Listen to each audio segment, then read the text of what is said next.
Hi, I'm Rebecca. Thanks for joining me today for the reading of Alice's Adventures in Wonderland, Chapter 7, A Mad Tea Party. I'd also like to say a special hello to Raina. So let's get started with the reading. There was a table set out under a tree in front of the house, and the March Hare and the Hatter were having tea at it. A dormouse was sitting between them, fast asleep, and the other two were using it as a cushion, resting their elbows on it and talking over its head. Very uncomfortable for the dormouse, thought Alice.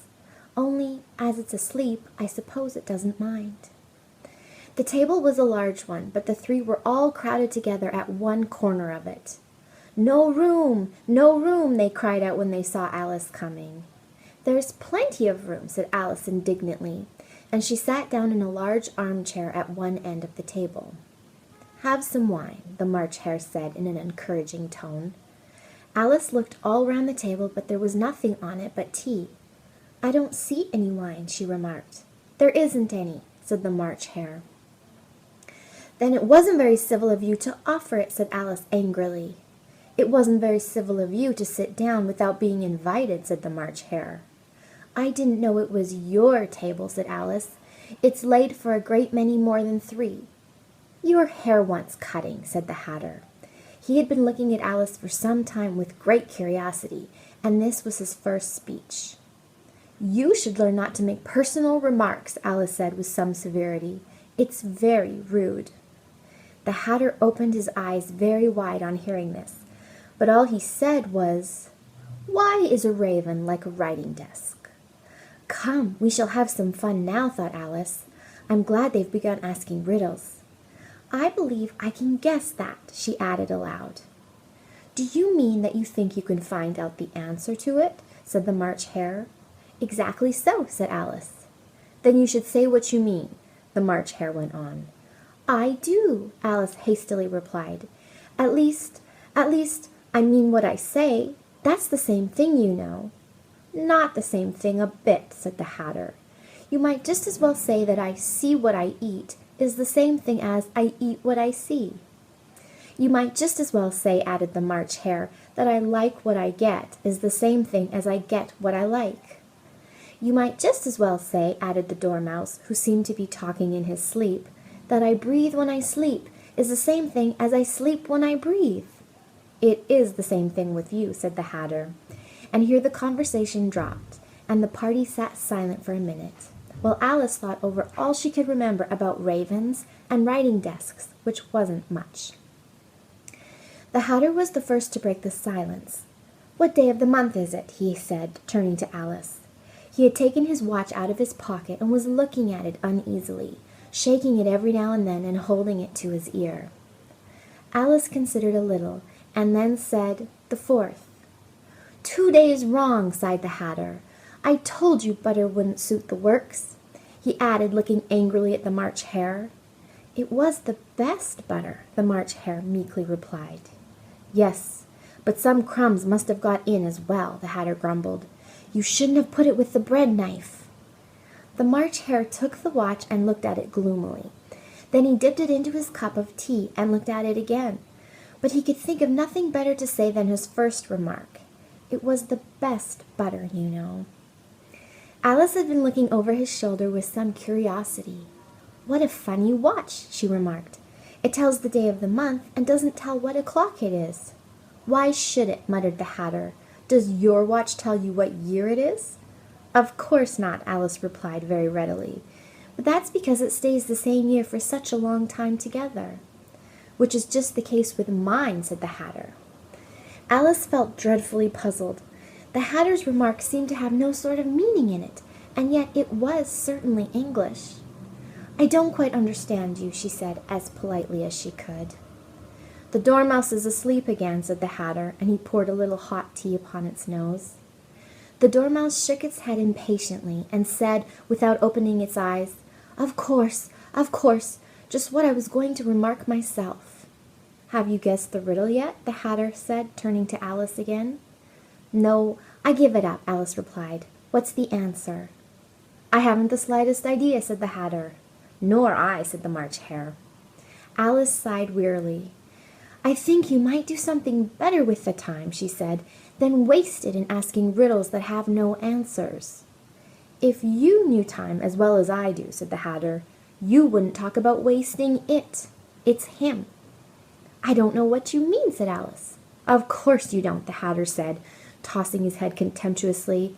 I dare say you never even spoke to time. Perhaps not, Alice cautiously replied, but I know I have to beat time when I learn music. Ah, that accounts for it, said the Hatter. He won't stand beating. Now, if you only kept on good terms with him, he'd do almost anything you liked with the clock. For instance, suppose it were 9 o'clock in the morning, just time to begin lessons. You'd only have to whisper a hint to time, and round goes the clock in a twinkling. 1:30, time for dinner. I only wish it was, the March Hare said to itself in a whisper. That would be grand, certainly, said Alice thoughtfully. But then I shouldn't be hungry for it, you know. Not at first, perhaps, said the Hatter, but you could keep it to 1:30 as long as you liked. Is that the way you manage? Alice asked. The Hatter shook his head mournfully. Not I, he replied. We quarreled last March, just before he went mad, you know, pointing with his teaspoon at the March Hare. It was at the great concert given by the Queen of Hearts, and I had to sing, Twinkle, twinkle, little bat, how I wonder what you're at. You know the song, perhaps. I've heard something like it, said Alice. It goes on, you know, the Hatter continued, in this way. Up above the world you fly, like a tea tray in the sky. Twinkle, twinkle. Here the Dormouse shook itself and began singing in its sleep. Twinkle, twinkle, twinkle, twinkle, and went on so long that they had to pinch it to make it stop. Well, I'd hardly finished the first verse, said the Hatter, when the Queen jumped up and bawled out, He's murdering the time! Off with his head! How dreadfully savage! Exclaimed Alice. And ever since that, the Hatter went on in a mournful tone, he won't do a thing I ask. It's always 6 o'clock now. A bright idea came into Alice's head. Is that the reason so many tea things are put out here? She asked. Yes, that's it, said the Hatter with a sigh. It's always tea time, and we've no time to wash the things between whiles. Then you keep moving round, I suppose, said Alice. Exactly so, said the Hatter, as the things get used up. But what happens when you come to the beginning again? Alice ventured to ask. Suppose we change the subject, the March Hare interrupted, yawning. I'm getting tired of this. I vote the young lady tells us a story. I'm afraid I don't know one, said Alice, rather alarmed at the proposal. Then the Dormouse shall, they both cried. Wake up, Dormouse! And they pinched it on both sides at once. The Dormouse slowly opened his eyes. I wasn't asleep, he said in a hoarse, feeble voice.